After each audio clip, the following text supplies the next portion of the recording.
Eu estava ontem na cidade de Paulo Afonso, em Pernambuco, onde nós estávamos fazendo uma plenária do Comitê da Bacia do Rio São Francisco. E de lá eu deveria tomar um pequeno avião para Salvador, só que o avião atrasou de 1 hora e quando chegou em Salvador foi impossível convencer os funcionários da Azul de me dar uma certa preferência até chegar no check-in da Gol. E eles tinham lá uma van, mas era para servir exclusivamente a tripulação. E eu sei que por essas e por outras razões eu tive que perder o voo e só pude chegar aqui hoje, por isso eu me desculpo. Mas queria fazer esse registro, porque isso dá uma medida de como essas agências reguladoras hoje no Brasil trabalham. Ou seja, o mundo foi globalizado em termos capitalistas. Eu acho que as agências reguladoras são a única trincheira onde a população, os consumidores podem se defender, mas eu acho que houve uma distorção disso e elas, de fato, não regulam nada. Recentemente aumentaram o preço, aliás, estabeleceram a cobrança pelas bagagens, o serviço ia melhorar, mas é uma coisa tão revoltante mas a minha mulher me proibiu de ter raiva, porque eu tenho problemas eu resolvi levar isso aí. Bem, gente, eu vou descer aqui. Pois bem, e eu usei o mote lá, aí da utilização de recursos naturais, mas eu vou focar mais na crise da gestão dos recursos hídricos no Brasil, com foco depois no nosso semiárido e na bacia do Rio São Francisco, para fazer um contraponto com o que nós vamos discutir aqui. Eu gostaria que passasse para o próximo. Bom, o desafio da água no Brasil é um recurso inesgotável. Eu acho que a professora Marúcia já fez uma conceituação muito boa sobre isso. E eu só queria lembrar desse dado que saiu recentemente, inclusive do que ela citou aqui, que é esse relatório. Depois eu acho que todos deveriam procurar e ler no site da Agência Nacional de Águas. Mas esses dados são emblemáticos. Em 4 anos, as secas e inundações afetaram 55,7 milhões de brasileiros. Desses, a maior parte foram afetados pelas estiagens e cerca de 7 milhões pelas enchentes. Bom, esses desastres custaram ao país cerca de 9 bilhões de reais, atingindo 25% da população. São cálculos, estimativos e tal, mas dá uma ideia muito clara de quanto custa para a comunidade o fato dela não ter a percepção de que o século XXI é um outro século. Então, a primeira conclusão nossa é de que alguma coisa está acontecendo, porque esses gastos e essas perdas estão aumentando. Primeira conclusão, eu acho que nós não podemos mais fazer as coisas como fazíamos até o final do século XX. As evidências são muito claras de que o século XXI, e houve uma coincidência aí, muito notável, o século XXI inaugurou um outro tempo. Ou seja, nós estamos entrando numa época de extremos climáticos e fica cada vez mais claro que as estiagens estão sendo cada vez mais prolongadas e as chuvas mais concentradas e destrutivas. Vamos para o próximo. De 2013 a 2015, 78% dos 1.794 municípios do Nordeste decretaram ao menos uma vez, situação de emergência ou estado de calamidade pública. Acho que no mesmo relatório, cerca de 1.000, não me lembro mais, ou 2.000 municípios, não no Nordeste, mas de outras regiões do Brasil, fizeram o contrário, decretaram calamidade em função de enchentes. Há 2 anos atrás, houve uma coisa curiosa. No Rio Grande do Sul, ao mesmo tempo que você tinha seca ao norte do Rio Grande do Sul, ao sul você tinha enchentes, em quase todo o território. Então, isso nos dá uma consciência muito clara de que, de fato, esses extremos climáticos estão agindo fortemente. Vamos para a próxima. Bom, mas isso nos coloca 2 questões preliminares. A crise hídrica é tão somente uma resultante das mudanças climáticas ou também é uma crise de gestão da água e do meio ambiente? É claro que não há muita dúvida de que os extremos climáticos estão provocando, né, esses desajustes. Mas o clima não é o único responsável. E sobre ele, nossa capacidade de influência vai ter que ser feita a muito longo prazo. Então, a questão da crise hídrica não é só decorrente da questão do clima. Na nossa opinião, e eu estou à frente de um comitê de bacias, consolida cada vez mais a percepção de que ela é, sobretudo, uma crise de gestão hídrica e ambiental. Não há dúvida sobre isso. Agora, a crise de gestão de quem é a culpa? Da política, da legislação?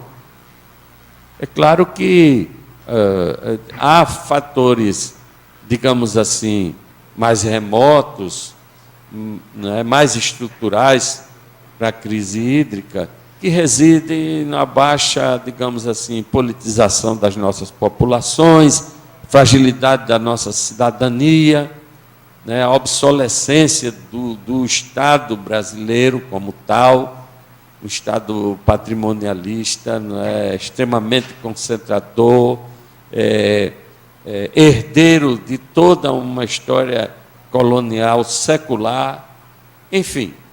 Então, esses são fatores estruturais, mas do ponto de vista concreto, que é o que nos interessa, essa é uma discussão interessante. A crise é da política, é da legislação? Eu acho que vamos ter que isentar a legislação disso.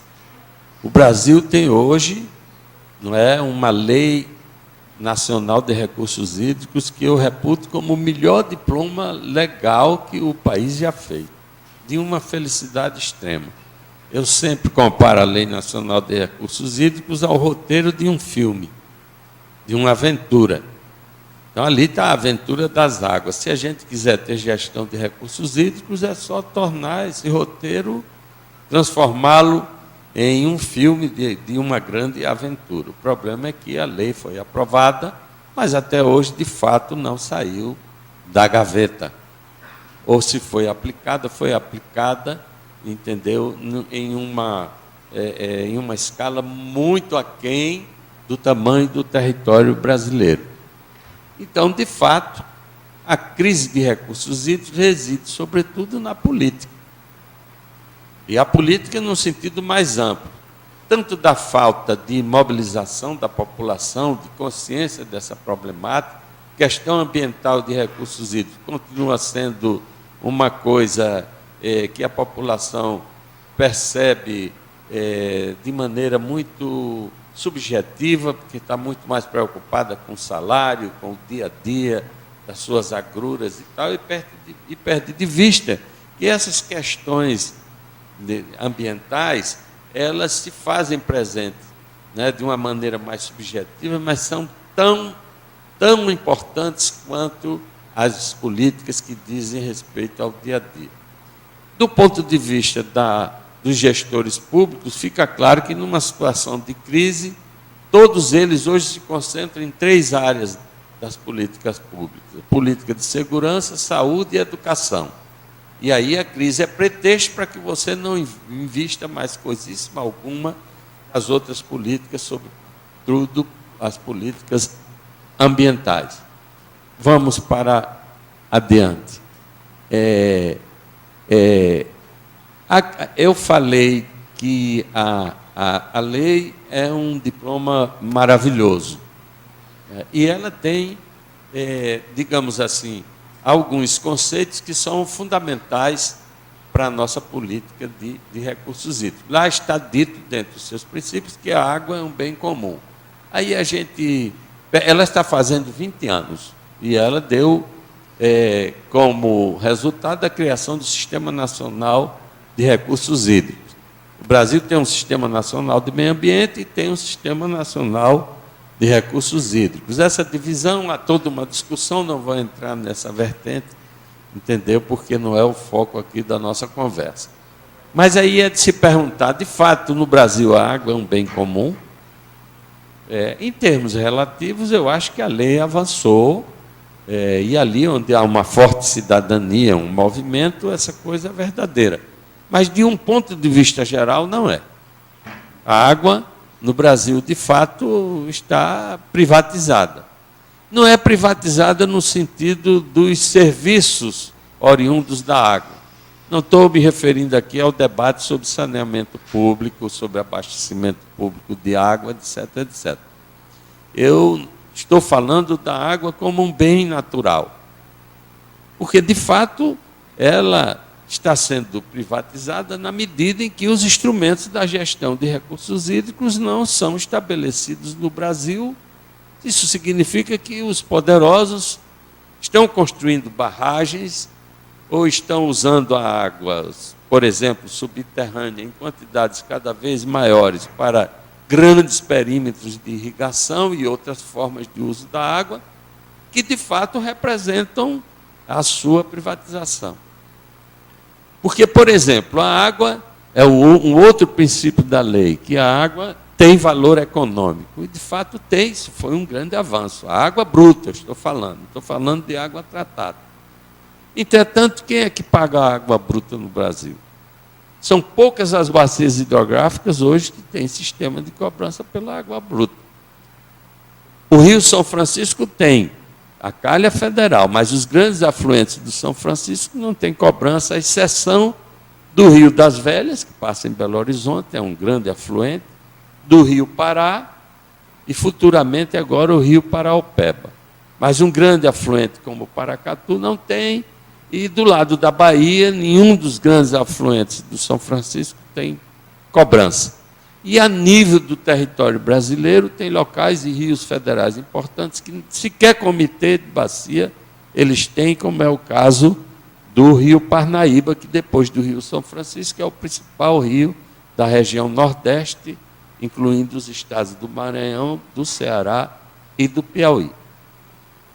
Portanto, na maior parte do território nacional, a água bruta está sem cobrança. E a cobrança é um instrumento fundamental, porque, além de ser pedagógica, ela, evidentemente, poderia ser e deve ser um mecanismo e um instrumento importante para fazer a gestão da água no Brasil. Isso influi na pergunta anterior, se a água é um bem comum ou não é. Não é. Quando a gente fala sobre terra, aqui os amazonenses sabem muito bem o que é que se chama grilhagem de terra devoluta.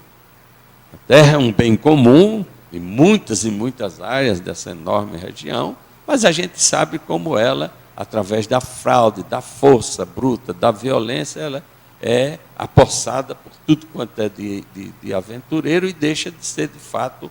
Mas quando se fala de terra, é uma coisa muito palpável, porque a terra é uma coisa sólida, material. E quando alguém se apossa, você vê, você percebe, porque tem que ter cerca, é uma coisa imóvel, etc. Mas a água é fluida. Então as pessoas, os poderosos, se apossam da água e você não percebe. Porque ela não é como a terra que está em um lugar fixo. Mas no Brasil a água está sendo miseravelmente privatizada. Contraria frontalmente a legislação que o país construiu. Está sendo privatizada de uma maneira subreptícia, porque o cara vai, faz o barramento, como não existe, né, estabelecimento dos instrumentos de cobrança, é pior do que a terra, porque na terra, pelo menos, os impostos territorial e outros ainda incidem, mas sobre a água praticamente não incide nada. Você pega essa região toda, né, amazônica, e praticamente aqui, a desculpa é que aqui os problemas da água, né, são de menor porte, porque há uma grande abundância de recursos hídricos, e aqui não tem comitê de bacia, não tem cobrança, não tem sistema de outorga, não tem nada. E aí existe um tabu que nós precisamos quebrar. A gestão de recursos hídricos não é somente uma gestão da escassez, ela tem que ser também a gestão da abundância. E é claro, essa é um bem comum que o Brasil tem, enorme. E essa região aqui é privilegiada. E não pode, evidentemente, aceitar que nós tenhamos que dormir em cima dessa situação confortável, que, no fundo, às vezes, nem tão confortável é assim. Outro dia eu estava num seminário, e quando se falou que a região norte é a mais aquinhoada no Brasil, aí fala-se de 60% das águas que aqui estão, e tem números até maiores, alguém, eu acho que foi de Rondônia, disse: epa, não é bem assim não. Entendeu? Isso às vezes é uma ilusão, dependendo de que parte da Amazônia você se encontra. O bioma não é uma coisa tão homogênea quanto se pensa. Mas a verdade é que os gestores públicos do Brasil não consideram necessário que aqui, nessa região, haja gestão de águas. Mas é preciso ter consciência de que aqui também a gestão é fundamental. E esse tabu precisa ser, evidentemente, quebrado. Bom, a lei manda também que a gestão da água no Brasil seja compartilhada, participativa, descentralizada. Essa lei é filha da Constituição de 1988, que foi uma grande conquista desse país. A Constituição de 88 introduziu dimensões novas na nossa democracia, da participação, da descentralização da coisa pública, enfim, está tudo escrito na Constituição. A lei tem o mesmo espírito, mas se você for efetivamente fazer a contabilidade disso, né, isso aqui é apenas uma retórica. Em alguns lugares você tem certas ilhas de excelência. Se você pega estados desenvolvidos, como é o caso de São Paulo, você tem já toda uma política de recursos hídricos em algumas regiões mais industrializadas, mas muito mais por força da necessidade da própria indústria de se autorregular entre eles, do que propriamente como resultado do amadurecimento cidadão no Brasil para a aplicação de suas políticas públicas. E algumas outras ilhas de excelência, como era o caso da Bahia, de Minas Gerais, do Rio Grande do Sul, houve uma regressão enorme na gestão dos recursos hídricos. Então, na realidade, em muitos casos, a política nem é compartilhada, nem é participativa e nem é descentralizada. E, às vezes, é uma questão de cultura também. Como eu dizia, o Estado brasileiro é um Estado oriundo, quer dizer, eu tinha um irmão que dizia que o Estado chegou no Brasil de navio. De fato, há 500 anos o Estado já chegou aqui pronto, com todas as taras da Península Ibérica. Né? Tem até uma série da Globo que está passando agora, né, que faz uma caricatura de como essa questão da burocracia, da inércia, da corrupção, já é uma coisa cultural, né, que nós herdamos, mas faz parte da nossa história. Eu sou um otimista, há pouco mais de 100 anos nós tínhamos até a escravidão, e, de fato, nós avançamos e muito. E acho que nossa democracia é muito jovem, temos aí 3 décadas de democracia de fato. Às vezes as pessoas ficam angustiadas, mas eu sou um dos mais otimistas, porque tudo que está acontecendo de sinalização de mudança, de crise é a crise do parto, porque a democracia está fazendo o seu trabalho. E é evidente que, às vezes, diante do avanço, né, das crises que a democracia, em seu devir, provoca, ficam duvidando da necessidade das liberdades, que foi uma coisa muito difícil de se conquistar, e muita gente morreu para que a gente tivesse esse ambiente democrático de discussão. E existem as vozes agourentas do passado que hoje tentam se reerguer, né, no contexto de uma crise, enganando o povo brasileiro sobre qual é o seu caminho, e o seu caminho não pode ser outro, senão do aprofundamento das liberdades democráticas e da democracia. E nós precisamos reagir fortemente a essa questão.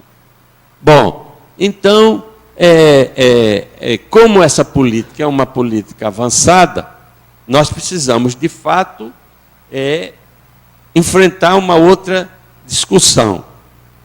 A culpa, como eu já disse, seria da legislação ou seria da política? É claro que a legislação pode sofrer modificações e a própria lei nacional pode ser complementada. Há até um processo em discussão à raiz do Fórum Mundial da Água, que é o projeto legado, que a própria Agência Nacional está discutindo, né, com indicativos de algumas modificações na Lei Nacional das Águas, mas no Brasil tornou-se temerário você pensar em melhorar as leis, porque o conservadorismo está num momento de ascensão tão grande que aproveita qualquer brecha para, ao invés de melhorar, causar retrocessos. Vide o desmonte criminoso que está se fazendo nesse país, nesse momento de crise, com governos absolutamente fracos, o desmonte que está se fazendo na legislação ambiental. Bom, vamos para o próximo. Eu já falei sobre a questão da outorga e da cobrança, e uma outra questão que a lei também introduziu, um outro princípio, que é a gestão de recursos hídricos deve ser feita tomando as bacias hidrográficas como recorte. Então, o que eu queria dizer é o seguinte: não adianta nada a gente pugnar para mais recursos para a gestão da água no Brasil, se você não cumpre com a lei e não estabelece os instrumentos da gestão hídrica. Por isso que eu tenho dito que a crise é mais de gestão do que propriamente climática. Como é que você quer fazer gestão de recursos hídricos se você não faz planos de bacias hidrográficas? E os planos que você fez, né, nas décadas passadas, sobretudo 2 décadas passadas, a maior parte são planos burocráticos que, de fato, não tem mais nenhuma serventia. Você vai ter que fazê-los de novo, com seriedade. Os planos de recursos hídricos são, evidentemente, o primeiro passo, se você quiser fazer gestão. Mas a grande maioria das bacias hidrográficas do Brasil não tem planos de recursos hídricos. Então, começa por aí a ausência, evidentemente, de gestão. Não tem plano, não tem sistema de outorga confiável. Ali onde você tem sistemas de outorga, essa outorga não é confiável. Porque a outorga no Brasil está sendo considerada como se fosse alvará de localização, como se você estivesse licenciando um quiosque de venda de banana e de abacaxi, ou o que é que seja.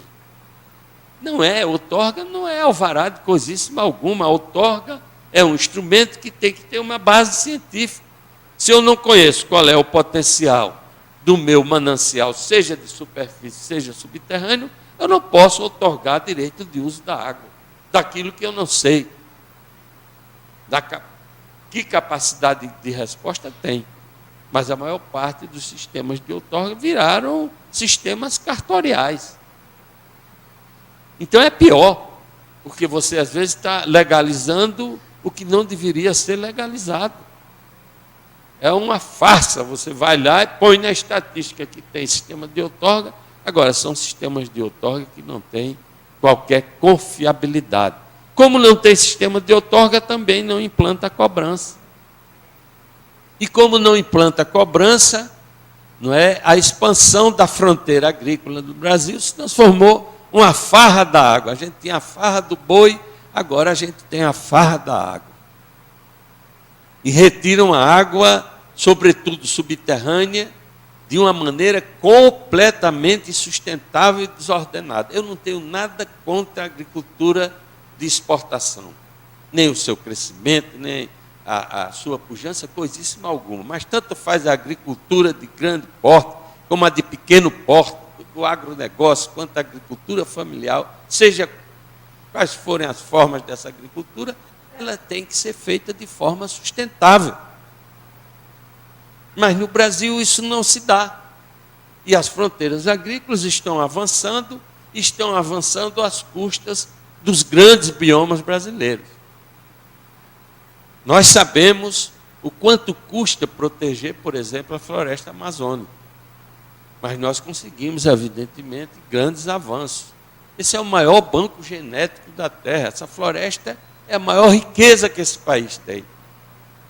Vide os princípios ativos das plantas que aqui existem e que poderiam, se bem aproveitados, estudados, servir de fato para ser a grande fonte de uma sociedade absolutamente moderna e sustentável.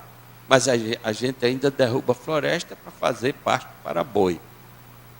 Entretanto, a floresta amazônica ganhou um status mundial e nacional que permite um certo nível de avanço e de segurança. Entretanto, isso teve um preço colateral. Que preço colateral foi esse? Que os biomas do Cerrado e da Caatinga estão absolutamente na penumbra. E como estão na penumbra, estão sendo objeto de uma devastação ainda mais criminosa. E no Congresso Nacional nós temos uma fortíssima resistência à declaração desses dois biomas como patrimônio nacional. Porque a floresta amazônica, a Mata Atlântica, o Pantanal Mato-Grossense já são patrimônio nacional. Mas a pobre da Caatinga, da qual a nossa Luísa Helena é, digamos assim, uma flor que veio de lá, está totalmente abandonada, porque a elite brasileira acha que a Caatinga é mato seco, que o nosso semiárido não vale para coisíssima alguma. Isso é uma estupidez que não tem tamanho. O bioma da Caatinga pode ter as respostas para o século do aquecimento global. Você tem plantas lá absolutamente adaptadas, entendeu? A climas onde a temperatura é altíssima. Entretanto, está sendo devastada da maneira mais impiedosa. E o nosso semiárido, que poderia ser uma fonte de solução, na realidade eles estão trabalhando para que seja um problema. E nunca foi, nem deveria ser. Nosso semiárido, quase 1 milhão de quilômetros quadrados, é um dos mais viáveis do planeta, se bem manejado, se bem utilizado. Só em termos de energia solar, poderia, evidentemente, partir para ser a solução, porque ali vivem milhões de pessoas. E o Brasil, onde menos investe na questão energética, é na energia solar. E aqui eu gostaria de dizer que não dá para discutir água sem discutir energia. Água e energia são dois elementos que precisam em qualquer programa, seja de um partido político, seja de uma instituição dedicada à questão dos estudos estratégicos. Isso tem que ser tratado de forma conjugada. Entretanto, não é isso que acontece. E o outro bioma que está sendo devastado é o bioma do Cerrado.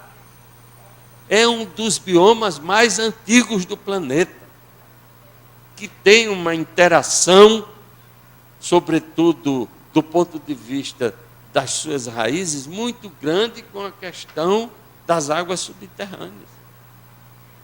Minas Gerais é conhecida como a caixa d'água do Brasil. A caixa d'água do Brasil está secando.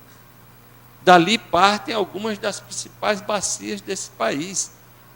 Ali não só nasce o Rio São Francisco, como nasce também o Paraíba do Sul, que serve às regiões metropolitanas de São Paulo e do Rio de Janeiro.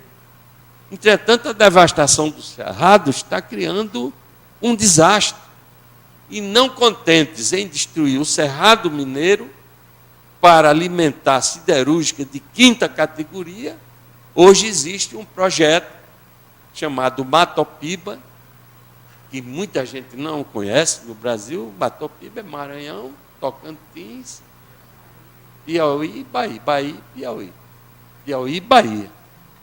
É um projeto de avanço das fronteiras agrícolas, que não teria problema se fizesse, como eu disse no começo, de uma maneira sustentável.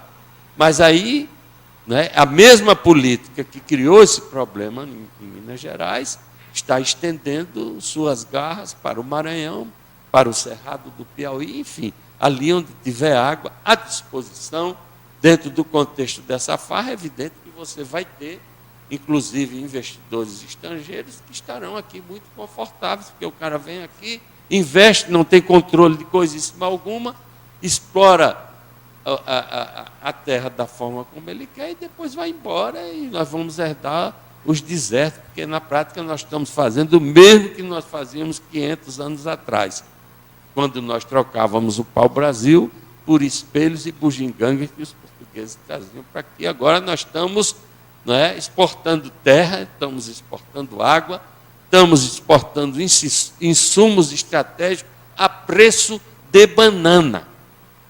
E nós não temos mais o direito de fazer isso, afinal, passaram 500 anos. Será que nós não aprendemos nada? Temos um país altamente viável como esse. Nós vamos competir com as outras grandes potências do mundo, país desse tamanho, em quê? Na corrida armamentista? Isso não tem nada a ver com nossa vocação histórica. Vamos, né, competir, né, na questão da ciência, estamos pelo menos um século atrasados para a gente tentar competir dessa forma. O que a gente pode competir é naquilo que o nosso país tem vocação, de ser um grande país sustentável, poderia ser, evidentemente, um exemplo para o mundo inteiro. Tais as riquezas naturais que nós temos e que a gente despreza, não trata e não cuida, como é a questão da água. Bom, vamos para a próxima. Eu gostaria de saber quanto tempo tem. Vou quebrar o protocolo. Sim. O seu conhecimento, né? A sua eloquência me deixa discutir. Por que a relação que o senhor mantém com a fundação não viabiliza uma audiência pública com o senhor na Câmara, porque eu acredito que os parlamentares que lá estão não têm esse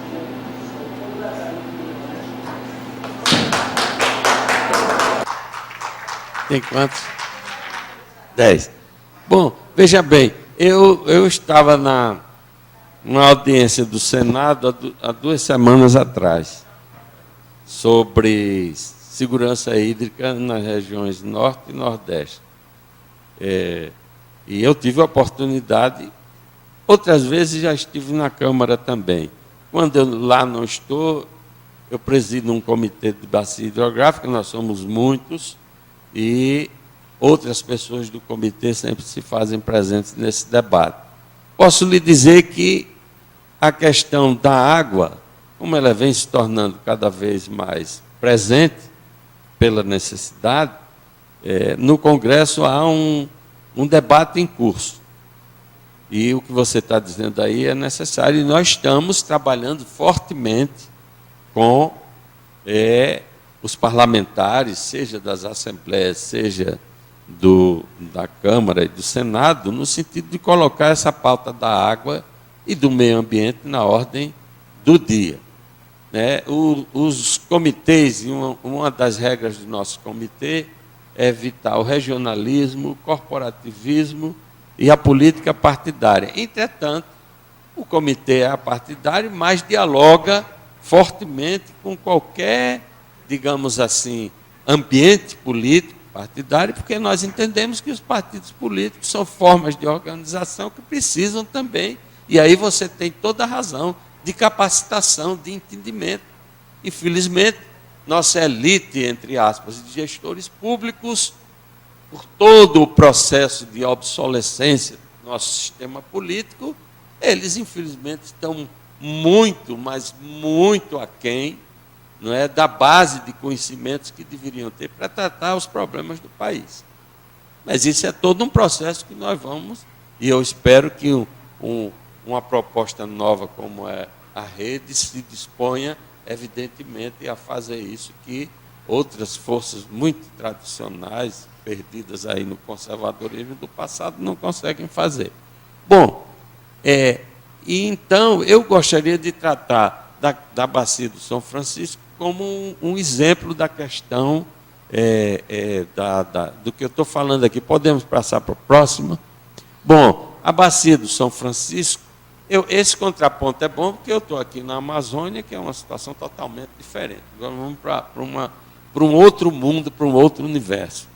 Né? A história do Brasil, de uma certa forma, começa por aí, em 1500, né? Está lá o Rio São Francisco, ele nasce em Minas Gerais, percorre mais de 2.700 quilômetros, né? Nasce em Minas, tem uma partezinha da bacia, que é Goiás, uma partezinha Distrito Federal, depois Minas, Bahia, Pernambuco, Alagoas e Sergipe, até desaguar no Oceano Atlântico. Não por acaso é chamado de Rio da Integração Nacional, porque, de fato, a primeira grande estrada para penetrar no Brasil foi o Rio São Francisco. O Rio São Francisco ele é importantíssimo, sua bacia, não é? E um território que tem algo em torno de 19 milhões de habitantes, seus principais biomas são a Caatinga e o Cerrado, e um restinho de Mata Atlântica lá na sua região estuarina.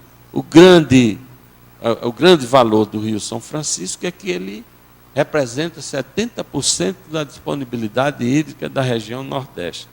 Enquanto a região amazônica tem 60%, né, da disponibilidade hídrica, isso são estimativas. A região Nordeste tem apenas 3%, e desses 3%, 70% são o Rio São Francisco. E o Rio São Francisco ainda tem mais uma missão, é ele quem atravessa o nosso semiárido. Então, ele é um laboratório para você, de fato, avaliar como a questão da política de recursos hídricos se desenvolve no Brasil. Vamos para a próxima. Bom, eu coloquei aí, temos 4 regiões fisiográficas, alto, médio, submédio e baixo, e os principais usos são hidroeletricidade, irrigação e abastecimento humano. Para a próxima, a bacia hidrográfica e seus principais problemas, eu já comecei a falar. Que isso é um roteiro, eu preciso falar até sem isso, porque quando eu falo com esse negócio, fico me atrapalhando. Mas, quais são os problemas? Já falei aqui de vários deles, mas temos, por exemplo, a questão desordenada, da exploração desordenada dos aquíferos. Eu falava de água subterrânea, quero dizer a vocês que a água subterrânea no Brasil não tem qualquer controle, porque não tem, só tem algum sistema de outorga, mas ninguém paga pela água subterrânea. Aliás, no Brasil, só quem paga pela água é pobre. Mesmo a água tratada das cidades, a maior parte são os pobres e remediados que pagam. Porque os condomínios de luxo, que têm seus próprios poços de exploração de água, não pagam zero por isso. E nós temos fábricas de refrigerantes de renome internacional, como, por exemplo, em Maceió, que usa água mineral há muitos anos e não paga um centavo por isso. Entretanto, o cara lá da favela vai lá que a conta da água chega para ele. Esse país é tão perverso, tão desigual, que até na questão da água são os pobres que pagam a água. E a gente sabe disso. E grandes companhias de água nas áreas urbanas lucram com água subterrânea, às vezes até mineral, e não pagam absolutamente nada por isso. Pois bem, no caso do aquífero Urucuí, ele é fundamental para a bacia do São Francisco. Ele fica, sobretudo, no oeste da Bahia, mas tem ramificações para o Tocantins, para o Piauí, e é fundamental também para Minas Gerais. Pois bem, este aquífero está sendo absolutamente, digamos assim, impactado pela fronteira da expansão agrícola no oeste da Bahia. O governo da Bahia, evidentemente, está muito aquém de estabelecer os sistemas e os instrumentos da gestão hídrica para tomar conta disso que está aí. Resultado, o escoamento de base do Rio São Francisco depende, sobretudo, do aquífero Urucuia. Na época seca, que vai de março a abril a novembro, né, o Rio São Francisco depende, sobretudo, do Urucuia. Entretanto, né, a vazão do São Francisco só faz diminuir, a descarga mínima a jusante de Sobradinho, que era de 1.300 metros por segundo, foi diminuindo. Temos uma estiagem que vem de 2013 até agora, e o resultado é que a vazão mínima de 1.300 foi para 1.000, foi para 900, 800, agora está em 550 metros cúbicos por segundo. E os grandes reservatórios de regulagem disso, que é Três Marias em Minas Gerais e Sobradinho, né, que é na Bahia, esses reservatórios, o ano retrasado quase que chegou ao volume morto e agora está em torno de 3, 4%. Estamos no período úmido, está chovendo alguma coisa em Minas e pode ser que alguma recuperação, vamos esperar o período úmido, mas tudo indica que também em 2018 nós vamos ter uma crise aqui para gestar. Então, quais são os problemas disso aí? É que muita gente fica admirada e quase que uma comoção nacional quando as nascentes do São Francisco secaram, mas em termos de efetividade, é preciso colocar o olhar não só nas nascentes, mas sobretudo no aquífero que está sendo devastado. E não é o único, não. Existem aquíferos menores como o Bambuí que já foram completamente detonados por essa falta de estabelecimento de recursos hídricos. E aqui eu gostaria de deixar fortemente anotado o seguinte, vou repetir, sem o estabelecimento dos instrumentos da gestão hídrica, é inútil falar em qualquer outra coisa em relação à questão da água. Nós precisamos ter planos de bacias, nós precisamos ter sistemas confiáveis de outorga, nós precisamos ter investimento em ciência, porque sem conhecer o potencial dos mananciais nós não vamos para canto nenhum. Nós precisamos ter sistema de monitoramento das águas, porque sem meteorologia, sem hidrologia, nós não vamos, evidentemente, nem controlar a inundação, nem controlar seca, nem controlar coisa nenhuma. E, portanto, os governos dos estados, sobretudo dos estados, têm obrigação, e deveriam ter muito mais do que isso, né, de estabelecer esses instrumentos da gestão hídrica. Na questão do São Francisco, ainda temos uma outra coisa, a questão da qualidade da água. E, finalmente, a gente desemboca na questão dos comitês de bacias. Os comitês de bacias, né, eu gostaria de dizer que são, dentro desse escopo do Sistema Nacional de Recursos Hídricos, eles são a base da pirâmide.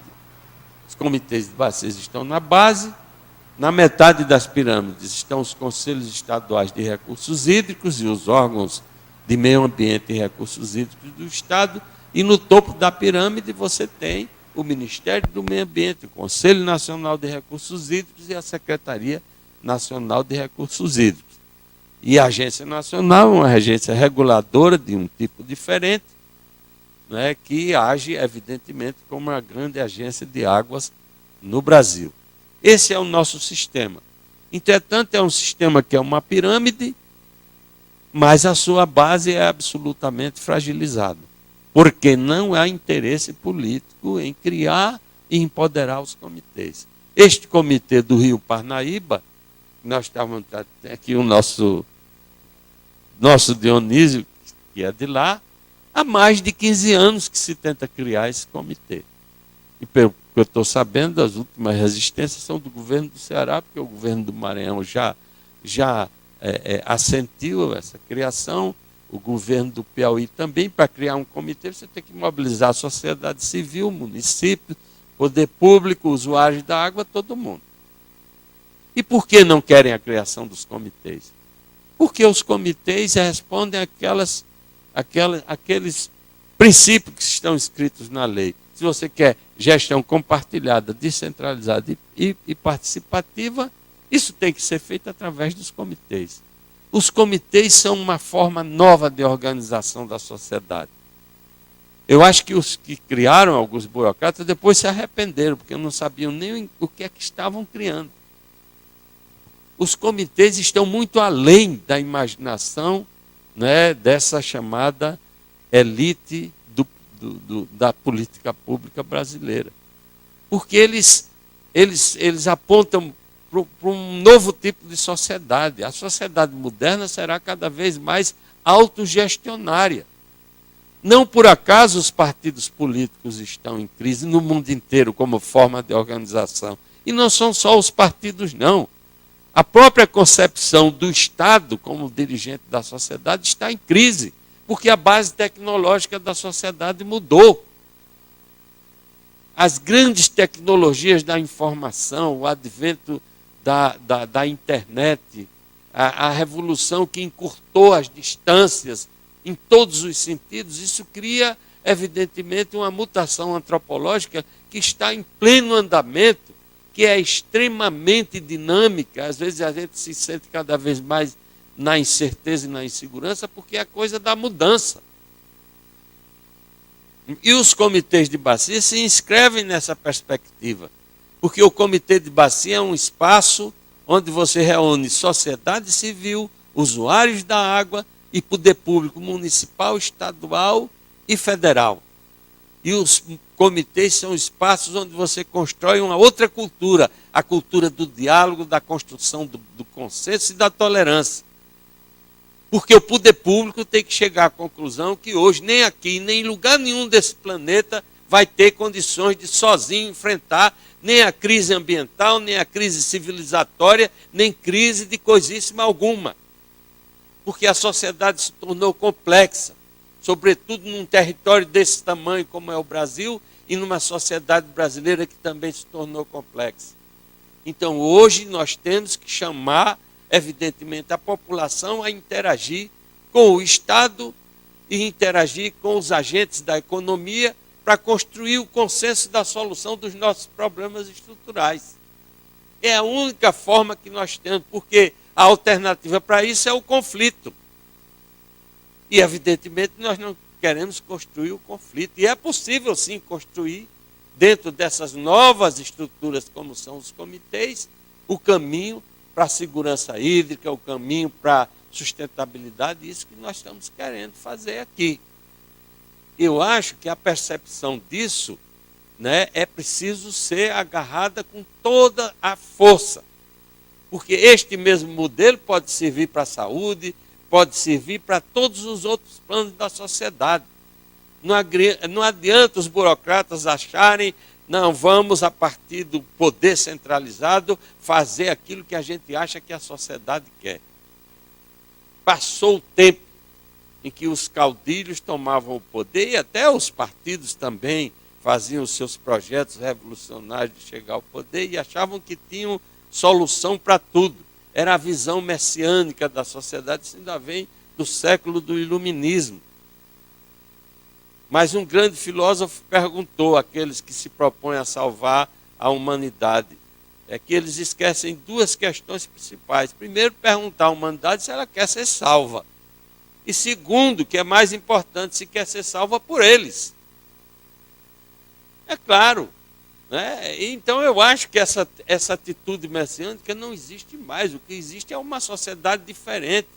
Antigamente, a comunicação se fazia de forma unilateral. Você tinha um emissor da mensagem e do outro lado os receptores. Hoje não. Essa é uma coisa, a comunicação é uma coisa interativa na sociedade. Acabou esse tempo. Acabou esse tempo. A gente tem que se adaptar a essa outra coisa. E a gestão do meio ambiente e dos recursos hídricos, se eu quiser dizer alguma coisa do que eu aprendi nos últimos tempos sobre isso, é que o processo dos comitês de bacias é uma coisa fantástica. Nós tivemos recentemente em Correntina, na Bahia, vou terminar, um exemplo disso, é recente.